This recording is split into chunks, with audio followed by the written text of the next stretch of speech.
Ahmedabad RTO કચેરીમાં two wheeler driving test પ્રક્રિયા ઠપ થઈ છે। કેમેરા બંધ થતાં ટેસ્ટ લેવાની જે કામગીરી છે ઠપ થતાં લોકોમાં આક્રોશ દેખાયો।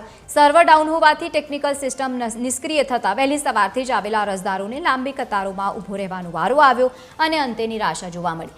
અરજદારો ધરમના ધક્કા ખાઈ અને પરત ફર્યા। તાત્કાલિક સર્વર સુધારવા માટેની અને ટેસ્ટ શરૂ કરવા માટેની માંગ કરાઈ છે।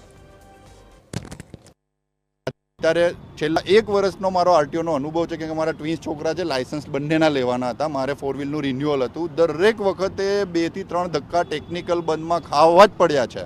હવે આનું લાયસન્સ લર્નિંગ એક્સપાયર થાય છે 1-2 દિવસ પછી અને અમારે 8 તારીખે હજની ફ્લાઇટ છે હજ કમિટીથી, તો મારે 40 ડેઝ જવું છે। તો હવે મારે કઈ રીતે આવવાનું અહીંયા? કે ના ટેકનિકલ બંધ છે, બરાબર, પણ ટેકનિકલ બંધનું તમારી પાસે સોલ્યુશન નથી અને અહીંયા તમારે દંડ ઉઘરાવો છે કે હેલ્મેટ નથી પહેર્યું। મેં પહેરેલું હેલ્મેટ અંદર મૂકી દીધું। હવે કેમ કે હવે સરકાર પોતે કોઈ કાયદામાં કે પ્રજાના પ્રશ્નોના નિવારણ લાવવાના અંદર ઇન્ટરેસ્ટેડ ના હોય તો પ્રજાને બી પછી તમારે સપોર્ટ કરવામાં કોઈ જ ઇન્ટરેસ્ટ નથી। આજે સવારે જ બંધ થયો છે ટુ વ્હીલરનો ટેસ્ટ ચેક જે છે અને થોડા સવારના ટેસ્ટ પણ લેવાયા છે અને એ પછી કે ટેકનિકલ ખામીને કારણે બંધ થયેલ છે। એ તમામ ટેસ્ટ ચેકને જે અપોઇન્ટમેન્ટ છે રીશેડ્યુલ કરવામાં આવેલી છે નેક્સ્ટ વીક માટે અને બપોર સુધીમાં ચાલુ થઈ જશે। એટલે બપોર સુધીની જ હાલમાં રીશેડ્યુલ કરવામાં આવે છે, ત્યારબાદની જે ટેસ્ટ હશે એ લેવામાં આવશે। અમદાવાદ શહેરની અંદર ટ્રાફિક ડ્રાઈવ ચાલી રહી છે। હેલ્મેટ ન પહેરનારને પકડીને દંડ ફટકારવામાં આવી રહ્યો છે, જેથી કરીને તેઓ ટ્રાફિકના નિયમોનું પાલન કરે। પરંતુ બીજી તરફ અમદાવાદ આરટીઓની વરવી વાસ્તવિકતા સામે આવી રહી છે અને એ છે કે અહીંયા જે આરટીઓ માટેનો ટેસ્ટિંગ ટ્રેક છે ટુ વ્હીલર્સ માટેનો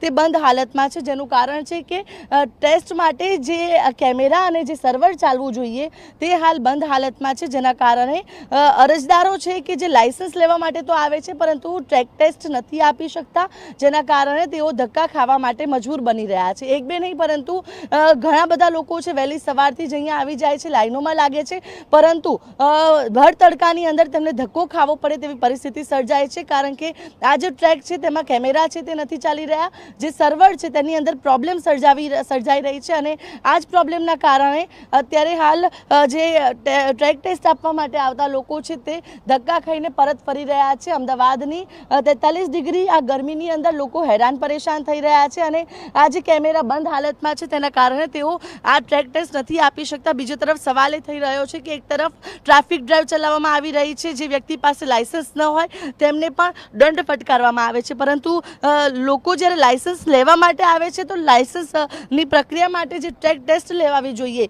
તે તેઓ નથી આપી શકતા, જેનું કારણ છે કે સર્વરની અંદર સર્જાતી ક્ષતિ અને એક બે નહીં પરંતુ અનેક ધક્કા લોકોને ખાવા પડે છે અને ધક્કા ખાધા બાદ પણ તેમને લાયસન્સ નથી મળતું। ત્યારે વગર લાયસન્સે લોકો ટુ વ્હીલર્સ ચલાવવા માટે મજબૂર એક તરફ બની રહ્યા છે, બીજી તરફ ટ્રાફિક ડ્રાઈવ ચાલી રહી છે અને આ આરટીઓ જે ટ્રેક ટેસ્ટ છે તે પણ બંધ જોવા મળી રહ્યું છે, જેના કારણે અરજદારો છે તે હાલ મુશ્કેલીમાં મુકાયા છે। કેમેરા પર્સન નીતિન બગડા સાથે આયુષી યાજ્ઞિક, TV 13 અમદાવાદ।